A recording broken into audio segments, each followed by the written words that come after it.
আল্লাহ পাক বসবাসের উত্তম জায়গা হিসেবে সিলেক্ট করে আমাদের পৃথিবীতে পাঠিয়ে দিয়েছেন বলে আলহামদুলিল্লাহ। এই জমিনে আল্লাহ পাক রব্বুল আলামিন আমাদেরকে যতক্ষণ রাখবেন ততক্ষণ আল্লাহ পাকের দেওয়া নেয়ামত রাজির উপরে আমাদের শুকরিয়া জ্ঞাপন করতে হবে। জুলো বলুন ঠিক কিনা? তো আমাদের ভালো রেখেছেন কে? শুকরিয়া করব কার? যে আল্লাহ আমাদেরকে ভালো রেখেছেন ওই আল্লাহ আমাদেরকেও পরীক্ষাও করছেন। জোরে বলুন ঠিক কিনা? আমরা ভালো আছি, ভালো রেখেছেন আল্লাহ, তবে জালিমরা আমাদেরকে ভালো থাকতে দিল না। জোরে বলুন ঠিক কিনা? ওরা আমাদের ভালো থাকতে দিল না, ওরা আমাদের ভালো থাকতে দিল না। ওরা কারা? ওরা তারা যারা এদেশের স্বাধীনতা, সার্বভৌমত্ব, এদেশের শান্তি, এদেশের সুস্থতা, এদেশের শৃঙ্খলা, এদেশের নিরাপত্তা নিয়ে যারা বিভিন্ন সময়ে বিভিন্ন উস্কানিমূলক বিভিন্ন ধরনের দাঙ্গা, রক্তপাত, হামলা, ভাঙচুর, হত্যা পর্যন্ত যারা করছে তারা আমাদের ভালো থাকতে দিল না। জোরে বলুন ঠিক কিনা?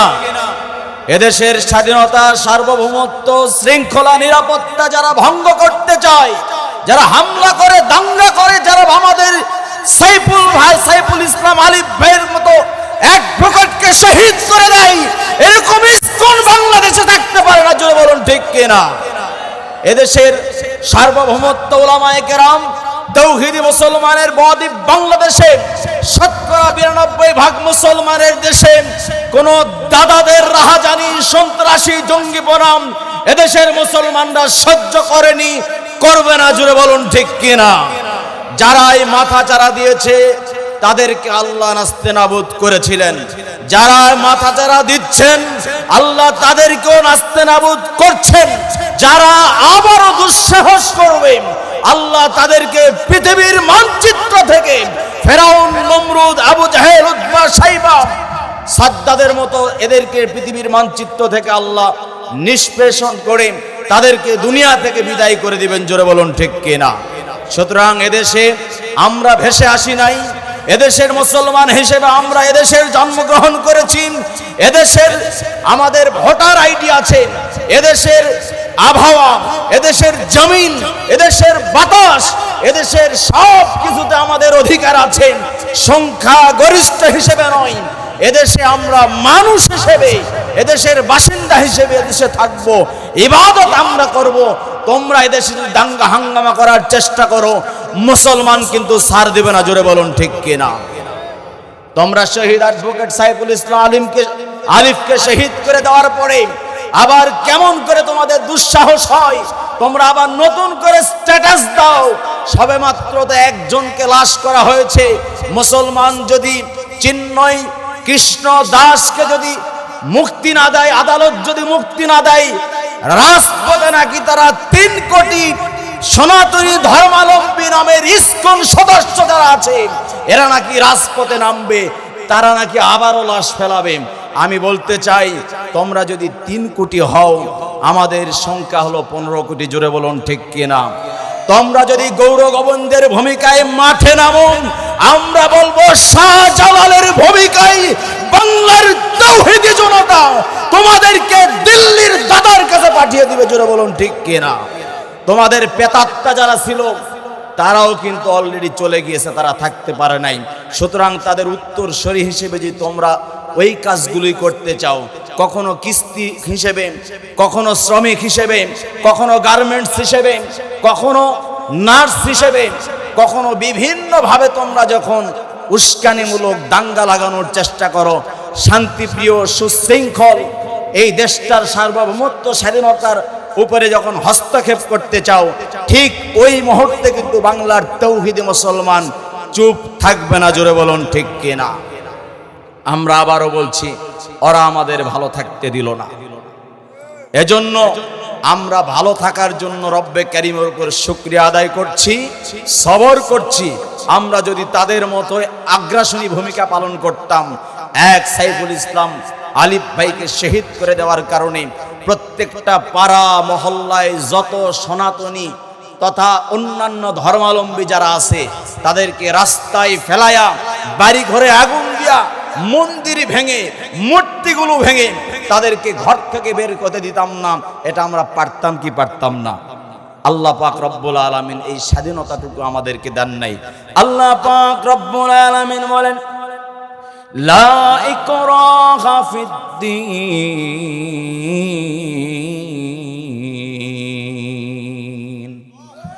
রব্বে কারীম আল্লাহ ডাক দিয়া বলেন, দিনের ব্যাপারে কোনো জবরদস্তি নাই, ধর্মের ব্যাপারে কারো উপর বাই ফোর্স করা যাবে না, কাউকে আঘাত করা যাবে না, কারো উপর লাঠি চার্জ করা যাবে না।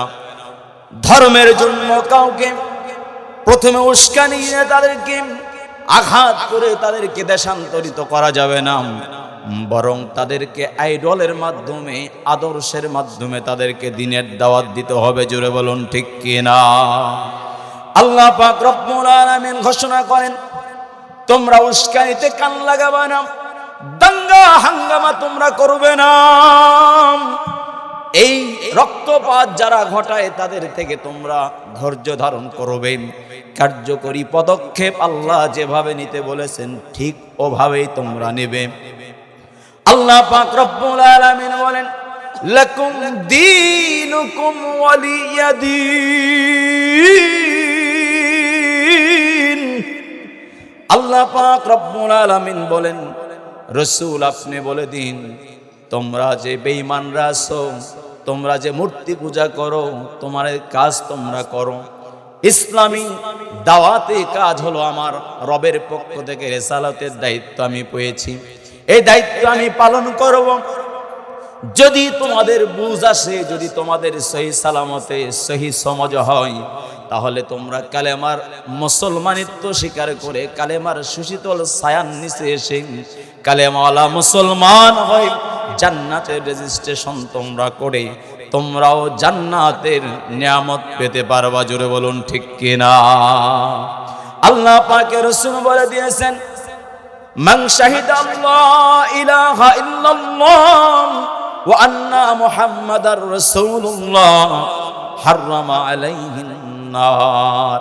পৃথিবীতে যত বেঈমান আছে সমস্ত বেঈমান যদি কালেমা পড়ে লা ইলাহা ইল্লাল্লাহ মুহাম্মাদুর রাসূলুল্লাহ, এই কালেমা যদি পড়ে তারা মুসলমান হয়ে যায়, রব্বে কারীম আল্লাহ ডাক দিয়া বলেন, তোমাদের কাউকে জাহান্নামের আসামি আমি বানাবো না। আমি আল্লাহ তোমাদের সকলকে জান্নাতের নিয়ামত দিব। আমি রবের একত্ববাদকে স্বীকার করে নেওয়ার কারণে আমার বন্ধু রিসালাতের দায়িত্ব তিনি পালন করেছেন। সত্য ধর্ম ইন্নাদ-দীনা ইনদাল্লাহিল ইসলাম। রব ডাক দিয়া বলেন, আমার মনোনীত সিলেক্টেড একমাত্র সঠিক ধর্ম যখন আমার হাবিবের মাধ্যমে তোমাদের দাওয়াত প্রদান করা হলো, তোমরা যারা গ্রহণ করবা, তোমরাই আমি রবের পক্ষ থেকে শ্রেষ্ঠ নিয়ামত প্রাপ্ত তোমরা হবা। বলি সুবহানাল্লাহ। আল্লাহ পাক রব্বুল আলামিন বলেন, ইন্না আকরামাকুম ইনদাল্লাহি আতকাকুম।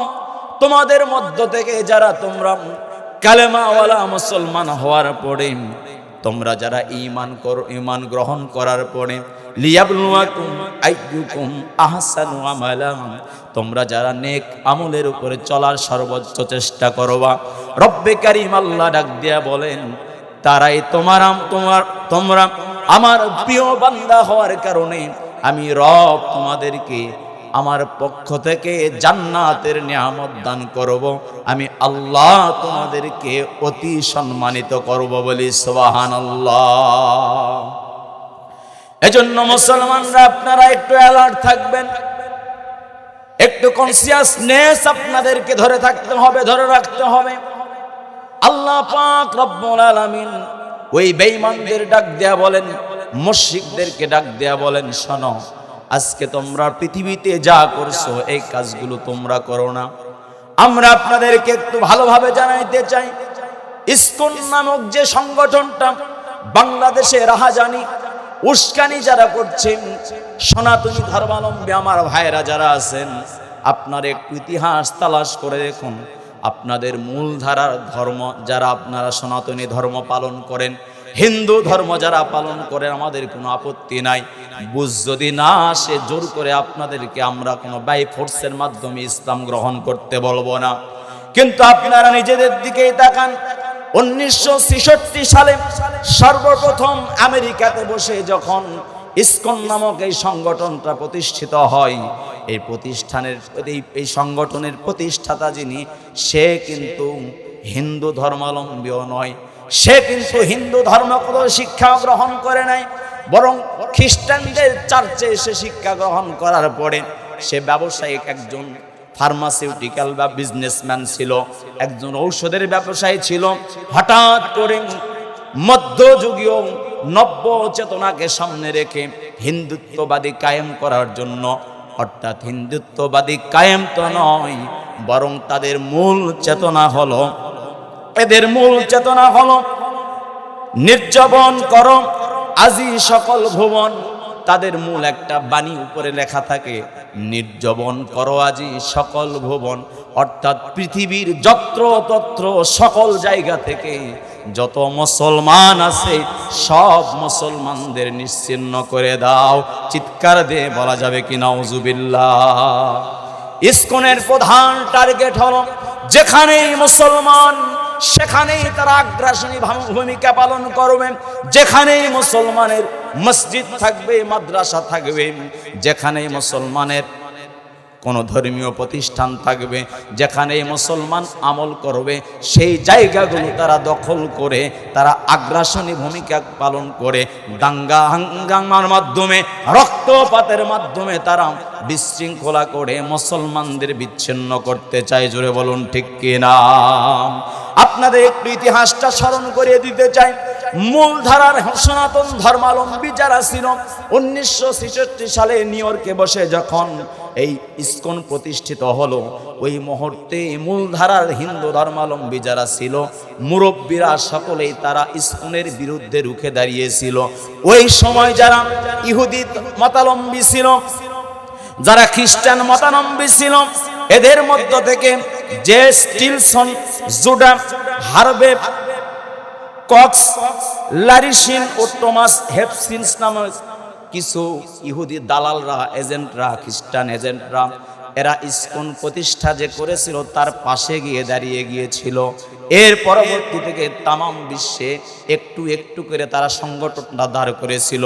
1982 সালে বাংলাদেশেও তারা এই প্রতিষ্ঠানটা দাঁড় করলো। আর আজকে চিন্ময় দাস কৃষ্ণ ব্রহ্মচারীকে যে কারণে অ্যারেস্ট করা হয়েছে, কোনো ধর্মীয় কারণে অ্যারেস্ট করা হয় নাই, সনাতনী বা হিন্দু ধর্মাবলম্বী ভাইদের কারণে অ্যারেস্ট করা হয় নাই, বরং সে ওই ইসকনের পতাকাটাকে বাংলাদেশের লাল সবুজের পতাকার উপরে ওই গৌরীয় পতাকাটা উত্তোলন করেছিল। 5 আগস্টের পর থেকে অনেক বিভ্রান্তিকর দাঙ্গা হাঙ্গামা এবং রক্তপাত ঘটানোর জন্য উস্কানিমূলক বিভিন্ন ধরনের পদক্ষেপ এই চিন্ময় কৃষ্ণ দাস বিভিন্ন ধরনের প্ররোচনা ষড়যন্ত্র করে আসতেছিল। এই জন্য রাষ্ট্রদ্রোহী কাজ করার কারণে, রাষ্ট্রীয় সুরক্ষার্থে, রাষ্ট্রীয় সার্বভৌমত্ব রক্ষার জন্য রাষ্ট্রীয়ভাবে তাকে কোনো ধর্মের কারণে নয়, বরং সন্ত্রাসী করার কারণে, রাষ্ট্রের বিরোধিতা করার কারণে, রাষ্ট্রদ্রোহিতার কারণে তাকে অ্যারেস্ট করা হয়েছে। জোরে বলুন ঠিক কিনা? আর সনাতনী ধর্মাবলম্বী ভাইরা, আপনারা একটু ইতিহাসগুলো তালাশ করবেন। আপনাদের মূল ধারার হিন্দু ধর্মাবলম্বী যারা, এরাও কিন্তু ইসকনকে সাপোর্ট করতে চায় না, কারণ এই ইসকনদের কাজ হলো মূল ধারার মন্দিরগুলো ভেঙে দিয়ে ইসকন মন্দির তারা করতে চায়। বাংলাদেশের স্বামীবাগে যে ইসকন মন্দিরটা আছে, এখানে most of the people sweeper, বেশিরভাগ হিন্দু যারা আছে ওরা সুইপার। এই সুইপারদেরকে ইনভেস্ট করে, টাকা পয়সা ফিনান্সিয়াল ইনভেস্ট করে সুইপারদেরকে ইসকনের সদস্য বানিয়ে নিয়েছে।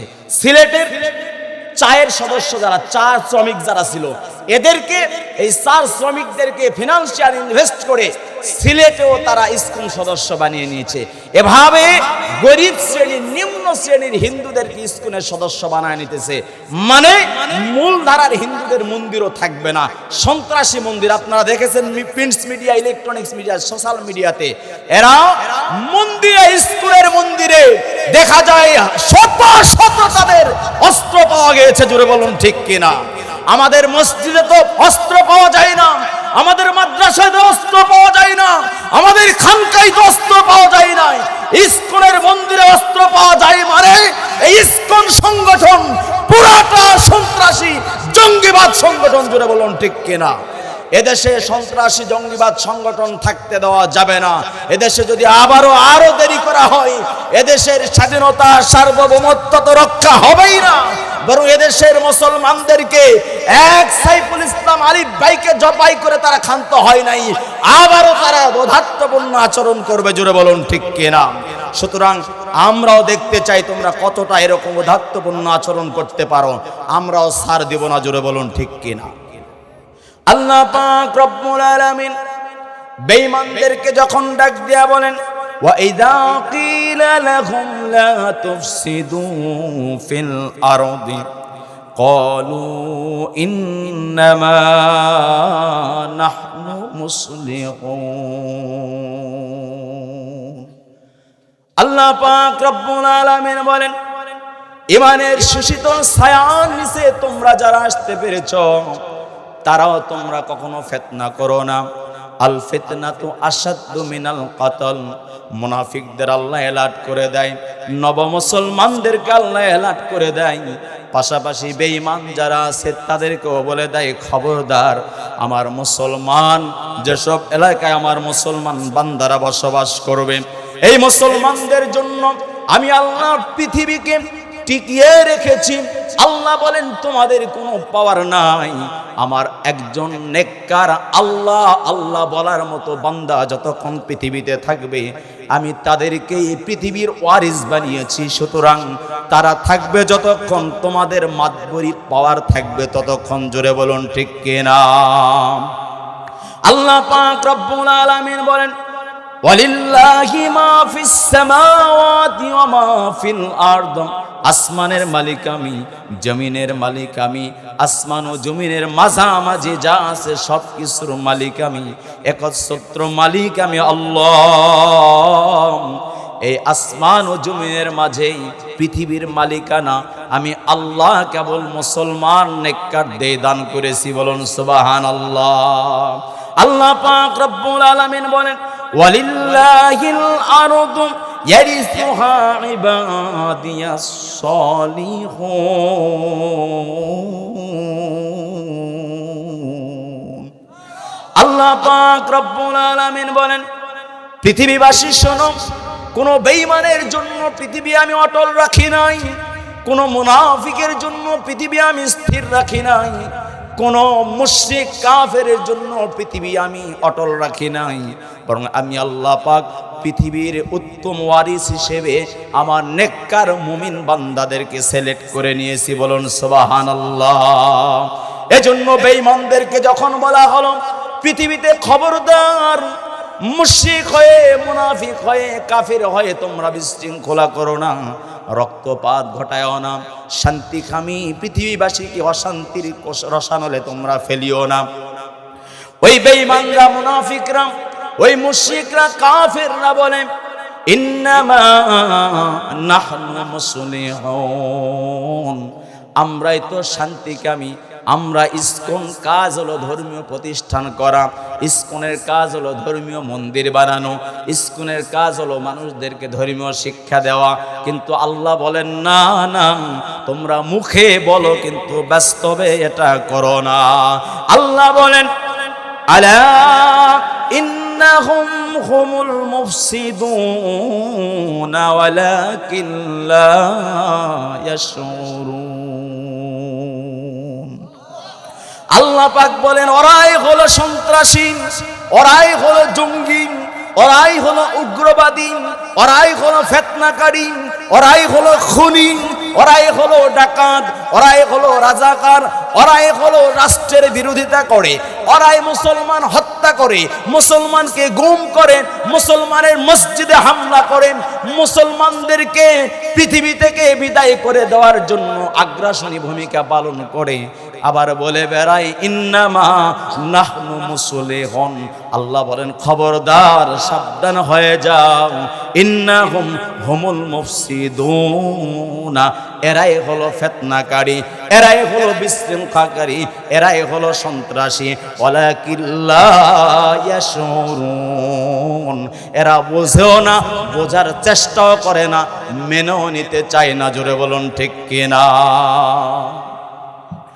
এরাই তো সর্বপ্রথম স্বামীবাগের যে মন্দিরের পাশে মসজিদ ছিল, এই ইসকনের সদস্যরা মসজিদে হামলা করেছিল, পরবর্তীতে সিলেটের মসজিদে হামলা করেছিল, এরপরে সিলেট মেডিকেলে ইসকনেরাই হামলা করেছিল, সর্বশেষ লাস্ট ব্যাপারে চিন্ময় কৃষ্ণ দাসকে যখন অ্যারেস্ট করা হলো, দেশের স্বাধীনতা খর্ব করার জন্য ইসকনের সদস্য এই লিডার, খারাপ বদমাশ নষ্ট লিডারকে বের করার জন্য রাজপথে নেমেছে। আদালত চত্বরে বসিয়াম, আদালত থেকে বের হওয়ার সাথে সাথেই হামলা করেছে মসজিদে। আমাদের জাতির একজন রাহবার, জাতির একজন নবশারদুলকে দুনিয়া থেকে বিদায় করে দিয়েছে। সর্বশেষ তারা মসজিদে হামলা করে ভাঙচুর করেছে। জোরে বলুন ঠিক কিনা? এজন্য আল্লাহর বান্দারা, আপনাদের একটু সচেতন থাকতে হবে, আপনাদের একটু অ্যালার্ট থাকতে হবে, মুসলমানদেরকে যাতে করে আর বেঈমানেরা পরীক্ষা করতে না চাই, মুসলমানদেরকে আর যত বেঈমানেরা কোণঠাসা করতে না পারে। মুসলমানদেরকে আল্লাহ বলেন ওয়াতাসিমু বিহাবলিল্লাহি জামিআ ওয়ালা তাফাররাকু। চিৎকার দিয়ে বলা যাবে কি সুবহানাল্লাহ? আল্লাহ পাক রব্বুল আলামিন বলেন সব বেঈমান যদি একত্রিত হয় তারা তোমাদের কোনো ক্ষতি করতে পারবে না। আল্লাহ বলেন ওয়া মাকারু ওয়া মাকারাল্লাহ ওয়াল্লাহু খায়রুল মাকিরিন।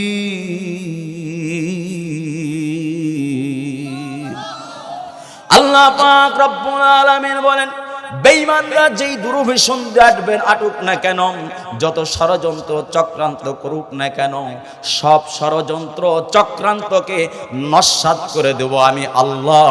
চিৎকার দিয়ে বলা যাবে কি সুবহানাল্লাহ? আল্লাহ বলেন দুশ্চিন্তা করো না, ধৈর্য ধারণ করো, আমি আল্লাহ অবশ্যই তোমাদেরকে মুক্তি দান করব। আল্লাহ বলেন ইন্নাল্লাহা মা'আস সাবিরিন।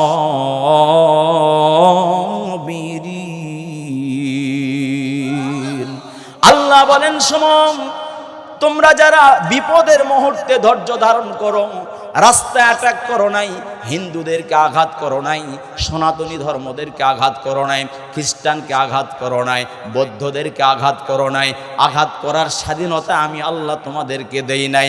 বরং তোমরা যখন ধৈর্য ধারণ করলা, এই ধৈর্যের কারণে আমি ঘোষণা করলাম ওয়ালাল আখিরাতু খায়রুল লাকা মিনাল উলা। আল্লাহ পাক বলেন অবশ্যই অবশ্যই পৃথিবীর শান্তি আসল শান্তি নয়, পৃথিবীর জমিনে আসল জায়গা নয়, পৃথিবীতে নিরাপত্তা আসল নিরাপত্তা নয়, পৃথিবীর পাওয়ার আসল পাওয়ার নয়, পৃথিবীর ক্ষমতা আসল ক্ষমতা নয়, পৃথিবীর নেতৃত্ব আসল নেতৃত্ব নয়, বরং আখিরাতের শান্তি, আখিরাতের সুখ, আখিরাতের নিরাপত্তার গ্যারান্টি আমি আল্লাহ দিলাম। আমি আল্লাহ ঘোষণা করলাম ইল্লা মান তাবা ওয়া আমানা ওয়া আমিলা আমালান সলিহা। নেক কাজ করার কারণে, তওবা করার কারণে, ধৈর্য ধারণ করার কারণে আমি আল্লাহ তোমাকে আখিরাতে সুখ শান্তি সম্মান নিরাপত্তা দান করব বলে সুবহানাল্লাহ। কারা কারা সম্মান নিরাপত্তা চাই? লিল্লাহে তাকবীর, লিল্লাহে তাকবীর। আয় আল্লাহ কবুল করে নাও, সকলে বলছে আমিন। সম্মানিত উপস্থিতি, আমি আপনাদের কিছু অংশ এগিয়ে নিলাম, অল্প সময় আলোচনা করব, আমি আপনাদের কষ্ট দিব না। আমি সূরাতুল বাকারার 124 নম্বর আয়াত আপনাদের সম্মুখে পাঠ করেছি। আল্লাহ চায় তো সংক্ষিপ্তভাবে কিছু তাফসীর করেই আমি আমার আলোচনা ইতি টানবো ইনশাআল্লাহ। থাকবেন তো ইনশাআল্লাহ? প্রধান মেহমানের আলোচনা শুনবেন, প্রধান আলোচকের আলোচনা শুনবেন, দোয়া করে যাবেন ইনশাআল্লাহ। পারা যাবে না ইনশাআল্লাহ? আল্লাহ পাক আমাদেরকে তৌফিক দান করুন। আল্লাহর প্রিয় বান্দারা, সূরাতুল বাকারার 124 নম্বর আয়াতের মধ্যে আল্লাহ পাক রব্বুল আলামিন ঘোষণা করেন, ওয়া ইযবাতালা ইব্রাহিমা রাব্বুহু বিকালিমাতিন ফাআতাম্মাহুন্না ক্বালা ইন্নী জাইলুকা লিন্নাসি ইমামা ক্বালা ওয়া মিন যুররিয়্যাতি ক্বালা লা ইয়ানালু আহদিজ যালিমিন। আল্লাহ পাক রব্বুল আলামিন বলেন, রাসূল আমার ওই সময়ের কথা স্মরণ করুন। রাসূলকে আল্লাহ পাক স্মরণ করায় দিতে চায়। ও রাসূল, আপনি ওই মহা মানবের কথা মনে করুন, যে মহামানব ইব্রাহিমকে আমি অনেকগুলো পরীক্ষা করেছিলাম। প্রতিটি পরীক্ষায় ইব্রাহিম কৃতিত্বের সাথে আমি রবের কাছে উত্তীর্ণ হয়েছেন, বলি সুবহানাল্লাহ। আল্লাহ পাক বললেন, ও ইব্রাহিম, আমি তোমাকে ইন্নী জাইলুকা লিন্নাসি ইমামা, ইব্রাহিম আমি তোমাকে জাতির নেতা হিসেবে সিলেক্ট করে নিয়েছি। আমি তোমাকে জাতির নেতৃত্ব দিতে চাই, আমি তোমাকে নেতা বানাইতে চাই। হযরত ইব্রাহিম বলেন, ক্বালা ওয়া মিন যুররিয়্যাতি, ওগো মালিক আল্লাহ, আমার বংশের মধ্য থেকে আমার পরবর্তী জেনারেশন কেউ কি আপনি নেতা বানাবেন কিনা? নেতা বানানোর জোর অনুরোধ আপনার কাছে থাকলো। আল্লাহ পাক বলেন, ক্বালা লা ইয়ানালু আহদিজ যালিমিন।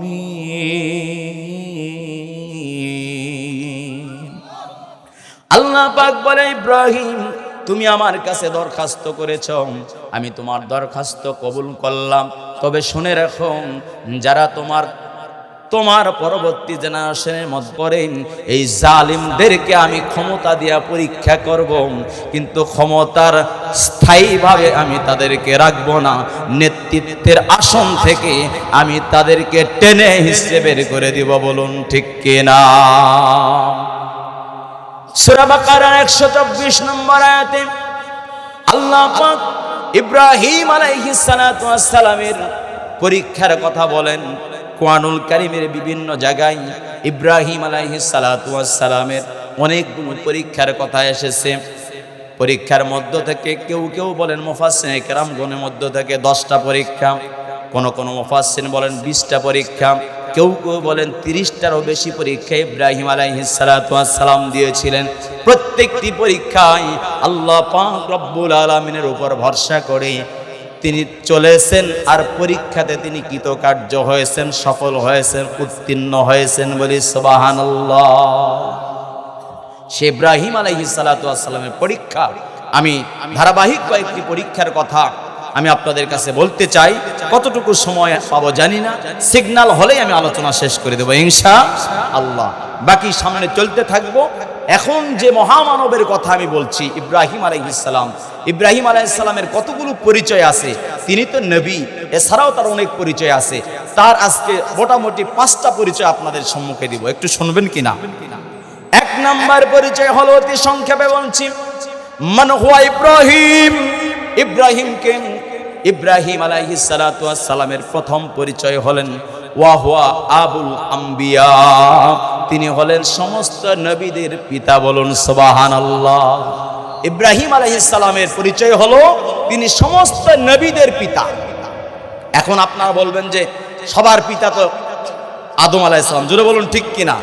সমস্ত মানুষের পিতা হলো আদম আলাইহিস সালাম, তাকে বলা হয় আবুল বাশার। আদম আলাইহিস সালামের উপাধি কি? আবুল বাশার।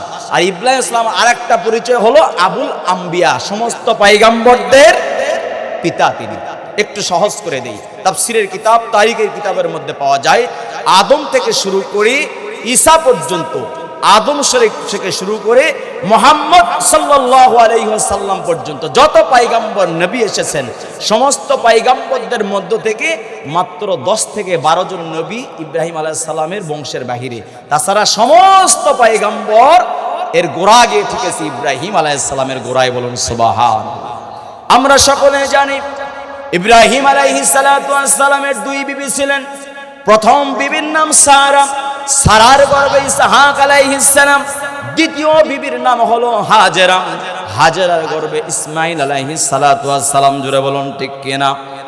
ইব্রাহিমের পুত্র ইসহাক, ইসহাকের বংশে ইয়াকুব, ইয়াকুবের বংশে একজন ছিল ইসরাইল, এই ইসরাইলের মধ্য থেকে একজন ছিলেন ইউসুফ। জুড়ে বলুন ঠিক কিনা? এই ইসরাইলের নাম অনুসারে ইসরাইলের বংশ থেকে পরবর্তীতে ইসহাকের ওই বংশ হয়াম যত পয়গম্বর এসেছেন, বেশিরভাগই পয়গম্বর, বেশিরভাগই পয়গম্বর ওই ইসহাকের বংশ থেকে এসে লাস্ট অফ দ্য ঈসা আলাইহিস সালাতু ওয়াস সালাম পর্যন্ত ঠেকে গিয়েছে। বলুন সুবহানাল্লাহ। এদিকে হাজেরা, ইব্রাহিমের পুত্র ইসমাইল, ইসমাইলের পরে আর কোনো নবী নাই নাই নাই নাই নাই নাই। শেষবারে একেবারে আখেরি নবী মুহাম্মাদুর রাসূলুল্লাহ। চিৎকার দিয়ে বলা যাবে কি সাল্লাল্লাহু। ইসহাকের বংশ থেকে যত পয়গম্বর আছে, সমস্ত পয়গম্বরগুলো ঈসা পর্যন্ত ঠেকেছে। আর ইসমাইলের পরবর্তী আর কোন নবী নাই নাই নাই। একদম আখেরি পয়গম্বর মুহাম্মদ রাসূলুল্লাহ সাল্লাল্লাহু আলাইহি ওয়াসাল্লাম। এখন বলি ঈসা থেকে শুরু করে গিয়ে ঠেকলো ইব্রাহিম, মুহাম্মদ সাল্লাল্লাহু আলাইহি ওয়াসাল্লাম থেকে শুরু করে গিয়ে ঠেকলো ইব্রাহিম। জোরে বলুন ঠিক কিনা? তাহলে সমস্ত পয়গম্বরদের পিতা কে হলেন? ইব্রাহিম। এক নাম্বার পরিচয় মনে রাখবেন, আমি মুখস্থ করাবো কিন্তু আপনার কাছে শুনবো।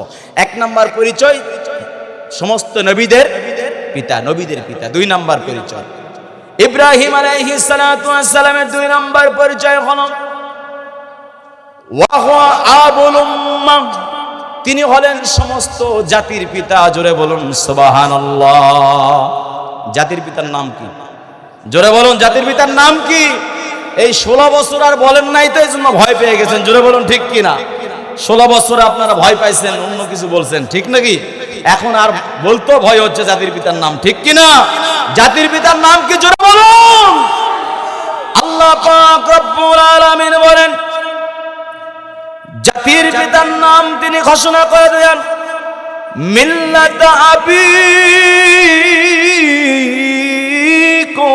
ইব্রাহিম। আল্লাহ পাক রব্বুল আলামিন বলেন, সমস্ত জাতির সমস্ত যত মানুষ আছে, সব মানুষগুলোর পিতা হলেন ইব্রাহিম আলাইহিস সালাম। বলে সুবহানাল্লাহ। তথা মুসলিম জাতির পিতা হলেন ইব্রাহিম আলাইহিস সালাম। বলে সুবহানাল্লাহ। দুই নাম্বার পরিচয় জাতির পিতা। এক নাম্বার পরিচয় নবীদের পিতা, দুই নাম্বার পরিচয় জাতির পিতা। তিন নাম্বার পরিচয় তিনি হলেন খলিলুল্লাহ, আল্লাহর বন্ধু। বলে সুবহানাল্লাহ। মুসা কালিমুল্লাহ, ঈসা রূহুল্লাহ, আদম সবিউল্লাহ। এরপরে অনেক নবীদের নামের শেষে আল্লাহ লকব লাগিয়ে দিয়েছেন। আর আমাদের ইব্রাহিম জাতির পিতার একটা লকব আল্লাহ দিয়েছেন, তিনি হলেন খলিলুল্লাহ।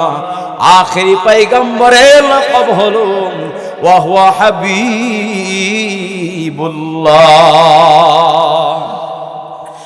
আল্লাহ পাক রব্বুল আলামিন হযরত ইব্রাহিম আলাইহিস সালাতু ওয়াস সালামের পরিচয় তুলে ধরেন, ওয়াত্তাখাযাল্লাহু ইব্রাহিম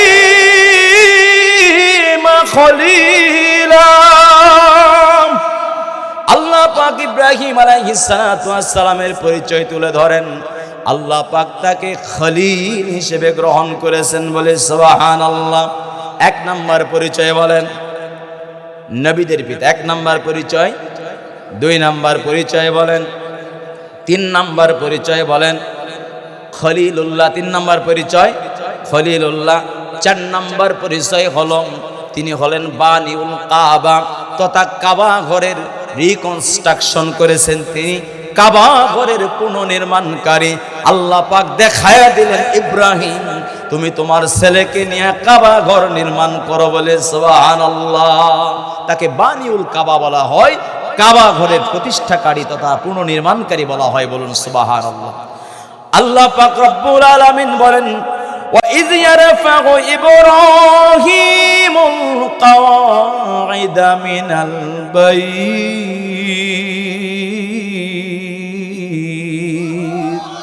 আল্লাহ পাক বলেন ও ইব্রাহিম তোমার দ্বারা এবং তোমার পুত্র ইসমাইলের দ্বারা আমি আল্লাহ আমার হুকুমে কাবা ঘরের রিকনস্ট্রাকশন তথা পুনর্নির্মাণ করে নিলাম বলে, সুবহানাল্লাহ।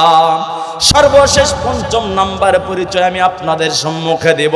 আল্লাহ পাক তার একটা পরিচিতি তুলে ধরেন, তিনি হলেন মুআজ্জিনুল হজ তথা হজের মুআজ্জিন। হজের জন্য তিনি আজান দিয়েছেন, ডাক দিয়েছেন, বলুন সুবহানাল্লাহ। কাবা ঘর রিকনস্ট্রাকশন হয়ে গেল, নির্মাণ হয়ে গেল। ইব্রাহিম আলাইহিস সালাতু ওয়াস সালামকে আল্লাহ পাক বলে ইব্রাহিম এখন তুমি হজের জন্য আজান দাও, আর যারা আজান শুনতে পারবে তারা হজ করবে, বাইতুল্লাহ তাওয়াফ করবে, বলুন সুবহানাল্লাহ। ইব্রাহিম আলাইহিস সালাম বলে আল্লাহ এখানে তো আমরা কয়েকজন আছি, আর আমার এই মায়ের মুখের আওয়াজ কত দূর পর্যন্ত যাবে, কে বা শুনবে, কারা বা হজে আসবে? আল্লাহ পাক বলেন ইব্রাহিম তোমার কাজ হলো ডাক দেওয়া, আজান দেওয়া, আর আমার কাজ হলো পৌঁছায়া দেওয়া। সুতরাং তুমি আজান দাও, কিয়ামত পর্যন্ত আমার যত বান্দা আসবে যাদের কানে আমি রব ঢুকায়া দিব, যারা আজান শুনতে পারবে তারা প্রত্যেকেই খানায় কাবার জিয়ারত করবে, বলি সুবহানাল্লাহ। আল্লাহ পাক রব্বুল আলামিন বলেন ওয়াআযিন ফিন্নাসি বিল হজ্জ। ও ইব্রাহিম তুমি হজের জন্য আজান দাও, মুয়াজ্জিন হও, তুমি ডাক দাও, আমি ডাক পৌঁছানোর দায়িত্ব আমি নিয়ে নিলাম, আমি তাদের প্রত্যেকের কানে পৌঁছায়া দিব, বলে সুবহানাল্লাহ। রূহের জগতে আমরা যারা ছিলাম, যারা ইব্রাহিম আলাইহিস সালাতু ওয়াস সালামের আজানের ধ্বনি যারা আমরা শুনতে পেরেছি, হজের ডাক যারা শুনতে পেরেছি, আল্লাহ তাদেরকেই হজ না করা পর্যন্ত মওত দেন না, বলে সুবহানাল্লাহ। তাহলে ইব্রাহিম আলাইহিস সালামের সংক্ষিপ্তভাবে আরো অনেক পরিচয় আছে, কিন্তু এত পরিচয় বলতে গেলে তো সময় কুলাবে না, জোরে বলুন ঠিক কিনা। বলেছিলাম পরীক্ষার কথা বলবো, পরিচয় তো পরে আরো জানা যাবে ইনশাআল্লাহ। তবে যে পরিচয়গুলো বললাম, কয়টা পরিচয় বললাম?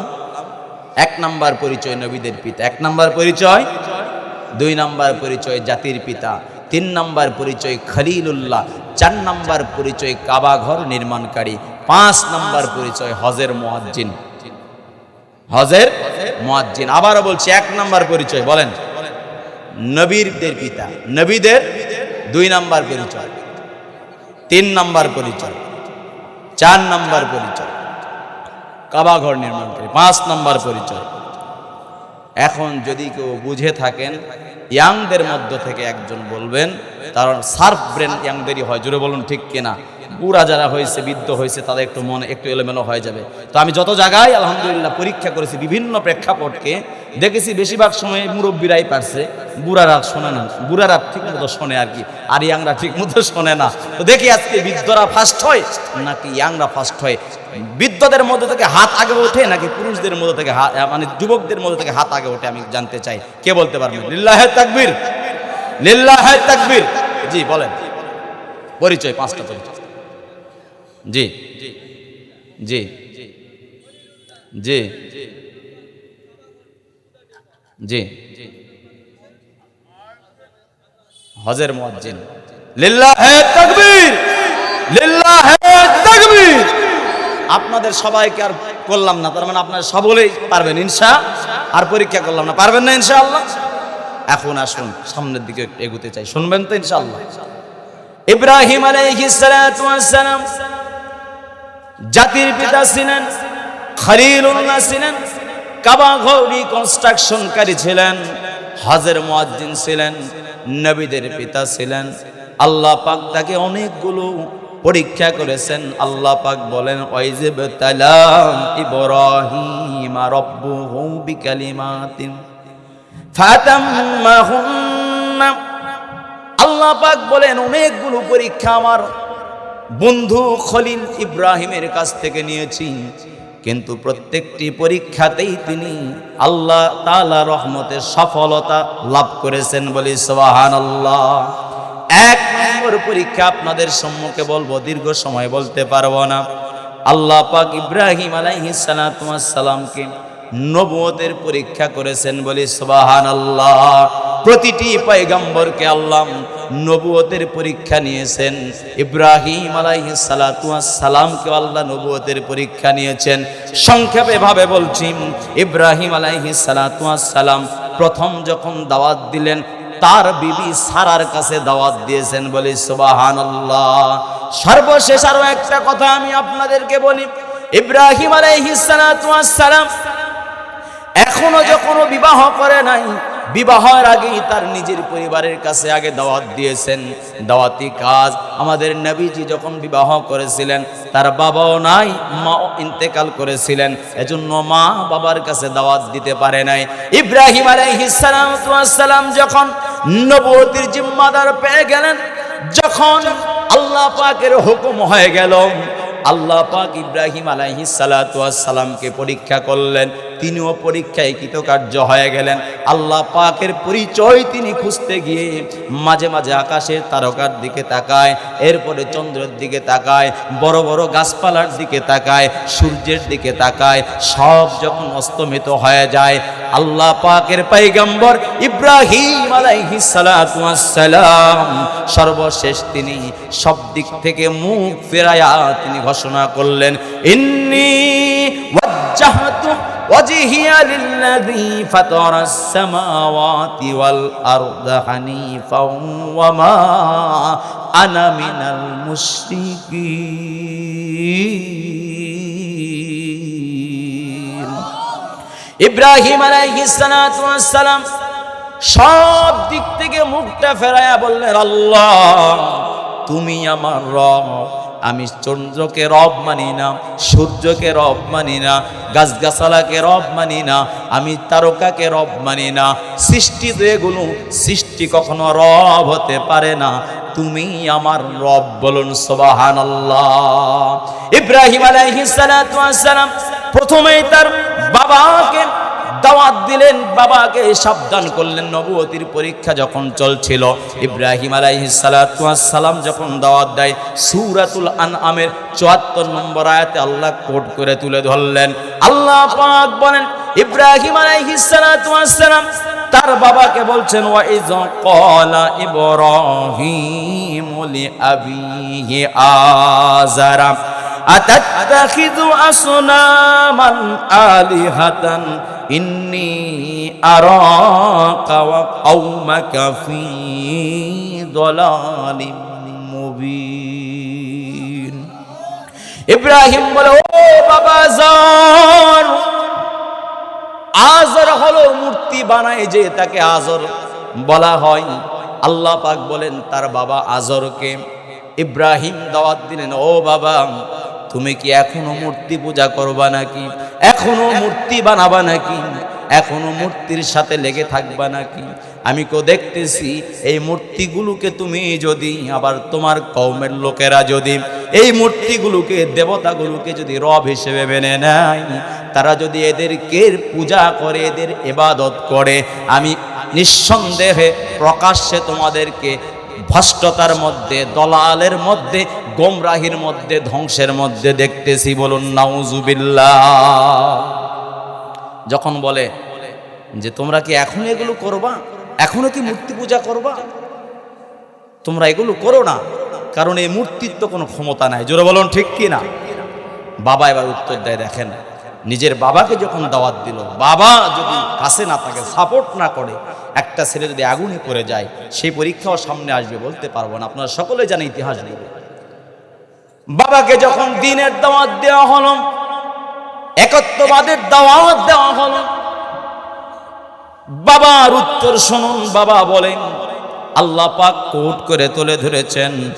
মরিয়মের সূরা মরিয়মের মধ্যে 46 নম্বর আয়াতে বলা হয়, ক্বালা আরাগিবুন আনতা আলিহাতি ইয়া ইব্রাহিম লা ইল্লাম তানতাহ লা আরজুমান্নাকা ওয়াহজুরনি মালিয়া। ইব্রাহিম আলাইহিস সালাতু ওয়াস সালামকে তার বাবা বলে, ও ইব্রাহিম, তুমি কি তোমার দাওয়াত বন্ধ করবা না? আমার দেবতাদের বিরুদ্ধে কথা কি বন্ধ করবা না? আমাদের মূর্তির বিরুদ্ধে কথা কি বন্ধ করবা না? যদি বন্ধ না করো, দাওয়াতি কাজ যদি বন্ধ না করো, তোমার কিন্তু পানিশমেন্ট হবে। তোমাকে কিন্তু আমি নিজে হাতে পাথর নিক্ষেপ করে তোমাকে আঘাত করব। এমনকি তোমাকে আমি এলাকা থেকে বিতাড়িত করে দিব, এলাকা থেকে বের হয়ে যাও। আমি তোমাকে ত্যায্য পুত্র করলাম, ত্যায্য পুত্র করব বলি নাউজুবিল্লাহ। অনেক বড় ঘটনা। ইব্রাহিম আলাইহিস সালাতু ওয়াস সালাম বাবাকে দাওয়াত দিলেন। বাবা তো দাওয়াত গ্রহণই করল না, বরং পাথর মারার কথা বলল, আঘাত করার কথা বলল, ত্যায্য পুত্র করে দিল। এখন বলেন তো দেখি, বাবা যদি ত্যায্য করে দেয়, ছেলের মনে কষ্ট আছে না নাই? আল্লাহ বলে, ইব্রাহিম তুমি চিন্তা করো না, বিজয় আমি তোমাকেই করব। বলুন সুবহানাল্লাহ। বিস্তারিত আলোচনা করতে আমি পারলাম না। এরপরে আল্লাহ পাক তার বুদ্ধির পরিচয় নিলেন। 2 নাম্বার পরীক্ষা, বুদ্ধির পরীক্ষা, মনস্তাত্ত্বিক পরীক্ষা। তথা তিনি মূর্তি ভাঙার জন্য এসেছেন, মূর্তি পাহারা দেওয়ার জন্য তিনি আসেন নাই। জোরে বলুন ঠিক কিনা? নবীর কাজ তিনি পালন করেছেন। সবাই মিলে যখন বলে, ও ইব্রাহিম চলো যাই, সেই সময় মেলা হতো, মেলায় মূর্তি তোলা হতো, আবার মেলায় মূর্তি বিক্রি করা হতো। সবাই বলে, ও ইব্রাহিম চলো মূর্তি পূজা করব, মূর্তি কেনা বেচা করব। ইব্রাহিম আলাইহিস সালাতু ওয়াস সালাম আকাশের তারকাগুলোর দিকে তাকায়। ইব্রাহিম আলাইহিস সালাতু ওয়াস সালাম, আল্লাহ পাক ঘোষণা করেন, ফানাযারা নাযারাতান ফিন নুজুম ফাকালা ইন্নী সাকিম।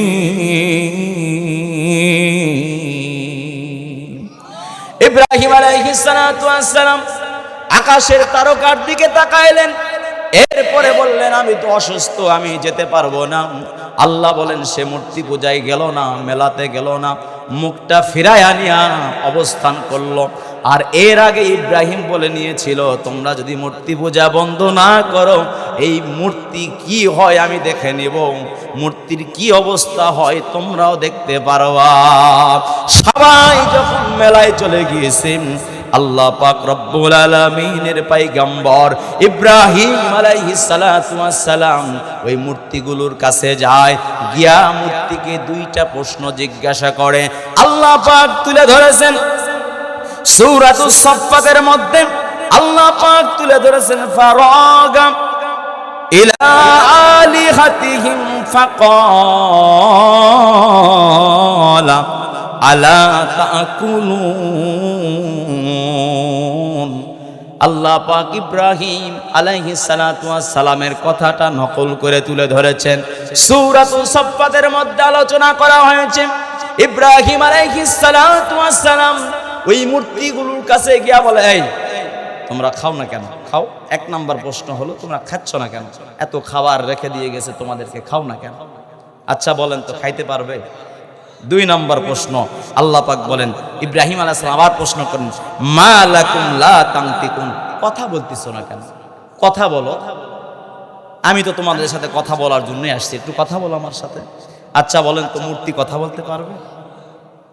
ইব্রাহিম আলাইহিস সালাম বললেন, এর দ্বারা খাওয়াও হবে না, কথা বলাও হবে না। ইব্রাহিম আলাইহিস সালাতু ওয়াস সালাম তখন ডান হাতে, নিজের ডান হাত দ্বারা মূর্তিগুলোকে ভেঙে দিলেন। অতি সংক্ষেপে বলছি, আল্লাহ পাক কোট করে তুলে ধরেছেন সূরাতুস সাফফাতের 13 নম্বর আয়াতে আল্লাহ পাক বলেন, ফারাগা আলাইহিম দরাবাম বিল ইয়ামিন ইব্রাহিম আলাইহিস সালাতু ওয়াস সালাম ডান হাত দ্বারা মূর্তিগুলোকে ভেঙে দিলেন, আর প্রধান মূর্তিটাকে বর্মিয়া যেটা আছে, পাওয়ারফুল যেটা আছে, ওই পাওয়ারফুলকে আর ভাঙে নাই। আল্লাহ পাক বলেন সূরাতুল আম্বিয়ার ৫৮ নম্বর আয়াতের মধ্যে আল্লাহ পাক বলেন ফাজআলাহুম জুজাজান ইল্লা কাবীরাল্লাহুম লাআল্লাহুম ইলাইহি ইয়ারজিউন।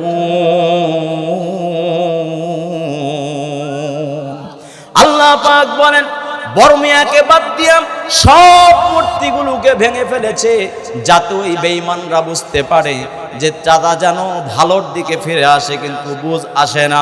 এবার ইব্রাহিম আলাইহিস সালাতু ওয়াস সালাম যখন ভেঙে ফেললো, ওই বেঈমানরা মূর্তি পূজারীরা এসে বলে কি ব্যাপার, আমাদের মূর্তি ভাঙছে কেডা? সবাই ধারণা করলো এই মূর্তি ভাঙার কাজ ইব্রাহিমই মনে হয় করছে।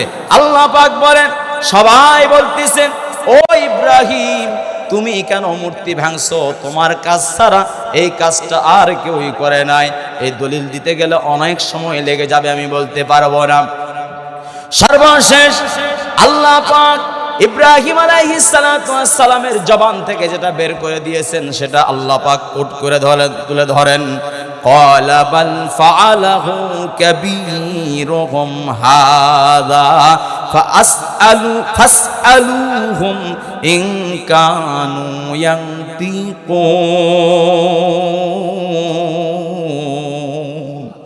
ইব্রাহিম আলাইহিস সালাতু ওয়াস সালাম বলেন আমাকে কেন বলছো? দেখো না সবগুলো ভাঙচুর হয়ে, পা নাই, হাত নাই, মাথা নাই, কল্লা নাই, কিছু নাই, দেহ নাই, সবগুলা করে আছে। একজন বহাল তবিয়তে কুড়াল কাঁধে নিয়ে বসে আছে, তার মানে এই মারছে। ওকে জিজ্ঞেস করো, বর্মিয়াকেই করো কে ভাঙছে, ওই সারা কে ভাঙবে? কথা যদি বলতে পারো ওকে জিজ্ঞেস করো। আচ্ছা বলেন তো, সবাই বলতেছে ইব্রাহিম আমাদের সাথে মশকরা করছো। ও ইব্রাহিম অত ভাঙতে পারে না, ইব্রাহিম ওর দ্বারা সম্ভব নয়, ইব্রাহিম ও ভাঙে নাই ইব্রাহিম। এবার ইব্রাহিম বলে যদি ভাঙতেই না পারে, যদি কথা বলতেই না পারে, খাইতেই যদি না পারে, ওদেরকে মানো কেন? আল্লাহ পাক বলেন ফারাজাউ ইলা আনফুসিহিম ফাকালু ইন্নাকুম আনতুমুজ জালিমুন সুম্মা নুকিসু আলা রুউসিহিম লাকাদ আলিমতা মা হাউলাই ইয়ানতিকুন। আল্লাহ পাক রব্বুল আলামিন বলেন ইব্রাহিম আলাইহিস সালাম